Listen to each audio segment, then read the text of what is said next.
Dear students, you all are welcome to Mitra Sir classes, and today I am going to describe class 9 ICSE Geography. Actually, we are in the atmosphere chapter and so many videos on this topic has already been made. Today our topic of discussion is ozone layer.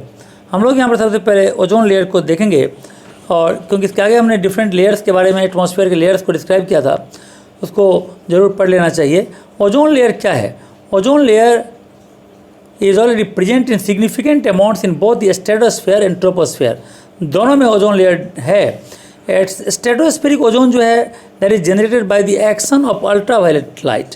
ये generate होता है ultraviolet light से on molecules of oxygen, while the tropospheric जो ozone है वो generate होता है action of ultraviolet light on the molecules. तो अल्ट्रावायलेट लाइट जब ऑक्सीजन मॉलिक्यूल पर अपना इम्पैक्ट डालता है तो उसके साथ एक्शन होने पर ये बनता है ओजोन, क्योंकि ओजोन में O3 होना चाहिए.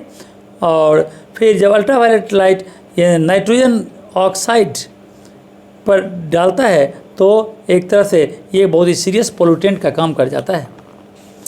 Tropospheric ozone is also accelerated by sunlight acting on atmospheric pollutants.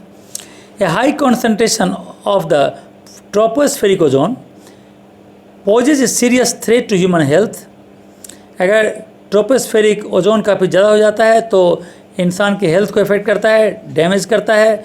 Valuable forest resources damage हो जाता है और क्रॉप का जो एल्ड पर हेक्टेयर है वो भी रिड्यूस हो जाता है. In the upper atmosphere a layer of ozone gas prevents ultraviolet radiation from reaching the harmful quantities. Actually the stratospheric ozone ये अर्थ पर एक शील्ड का काम करता है, एक कवच का काम करता है, क्योंकि ये अल्ट्रावायलेट रेडिएशन को अर्थ तक पहुंचने से रोक देता है. The present terrestrial ecosystem could not have evolve to it present state without the protective effect of the ozone layer. इसके बाद आता है डिप्लेशन ऑफ द ओजोन. आजकल कुछ सालों में ऐसा देखा गया है कि ओजोन काफ़ी डिप्लीट हो रहा है, और स्पेशली इन द पोलर और सब पोलर रीजन में ज़्यादा हुआ है. It has been observed. So chlorofluorocarbons among other chemical substances are held responsible for this depletion.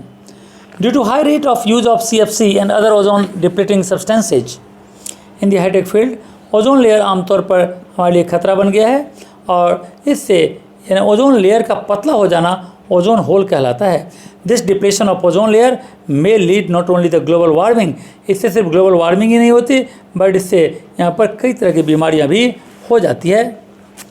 Atmosphere acts as a huge canopy to protect the earth.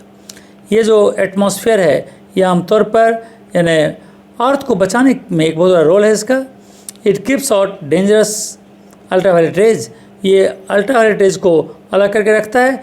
Yet it permits on appreciable amount of heat. About 47% of solar energy reaches the earth and the lower layers of atmosphere. So बाकी जो है वो reflect back कर दिया जाता है. Atmosphere also produce from millions of meteors. इसके अलावा बहुत सारे मेट्योर से, मेट्रॉइड पार्टिकल से भी हमें बचाता है. It is because of the atmosphere that temperatures very. Temperature जो वेरी करता है एक जगह ये भी एटमॉस्फेयर कारण नहीं करता है.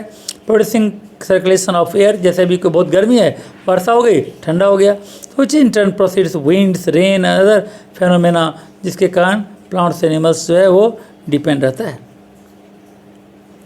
इसके अलावा हम लोग देखेंगे यहाँ पर ग्रीन हाउस गैसेज के बारे में. The earth atmosphere is largely transport to short wavelength energy from the sun. कुछ एनर्जी ऐसा होता है जो that is absorb from earth surface and the cloud, some of the yes detail in the form.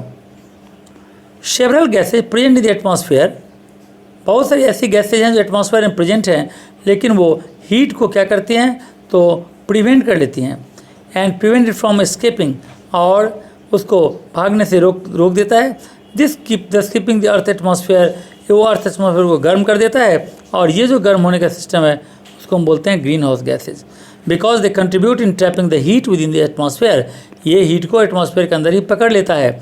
So when there are an increased proportion of agriculture gases in the atmosphere, the average temperature in the atmosphere जो है rise कर जाता है.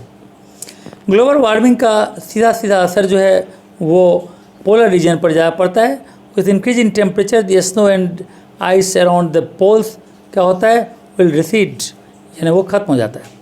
According to most estimates a 2 degree centigrade average increase in global temperature would warm of the Atlantic of the Antarctic by about 5 degree centigrade, यानी अगर 2 degree temperature बढ़ता है तो एंटार्क्टिक का टेम्परेचर 5 डिग्री बढ़ जाता है।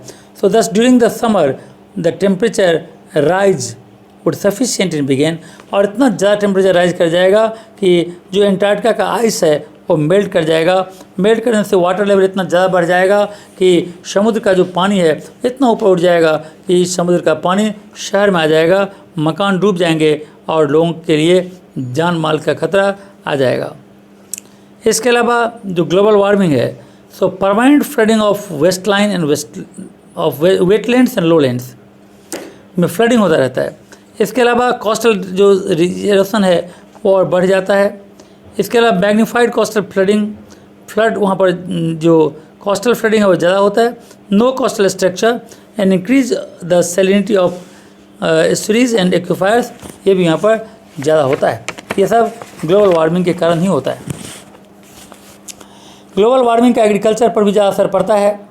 Agriculture contributes to the emission of green house gases, जैसे यानी यहाँ पर cultivation of rice, use of nitrogenous fertiliser and the eccentric fermentation use of domestic animals, ये भी काफ़ी इसके लिए ग्लोबल वार्मिंग के कारण होता है।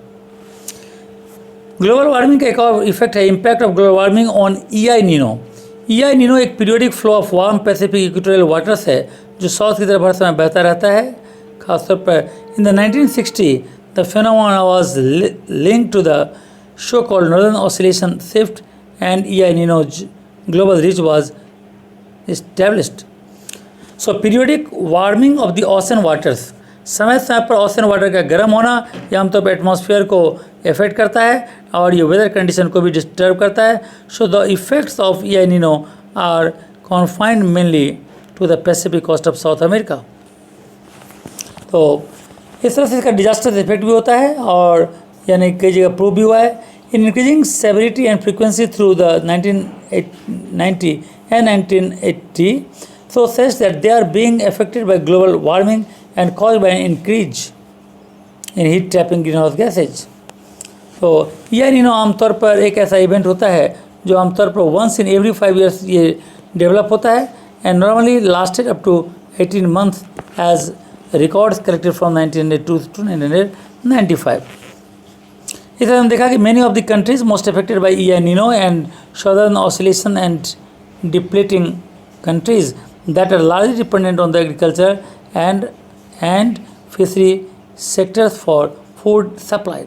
तो इस तरह से हम लोग यहाँ पर देख रहे हैं कि जो एटमॉस्फेयर का ये पार्ट है हम लोग का ये पार्ट यहीं पर ख़त्म हो जाता है और अब इसके बाद के पार्ट को हम लोग इसके नेक्स्ट वीडियो में स्टार्ट करेंगे। अगर ये वीडियो तुम्हारे लिए यूजफुल है तो इसे ज़रूर लाइक करना चाहिए, शेयर करना चाहिए and if you have not yet subscribe the channel immediately subscribe it. Okay, thank you, God bless you.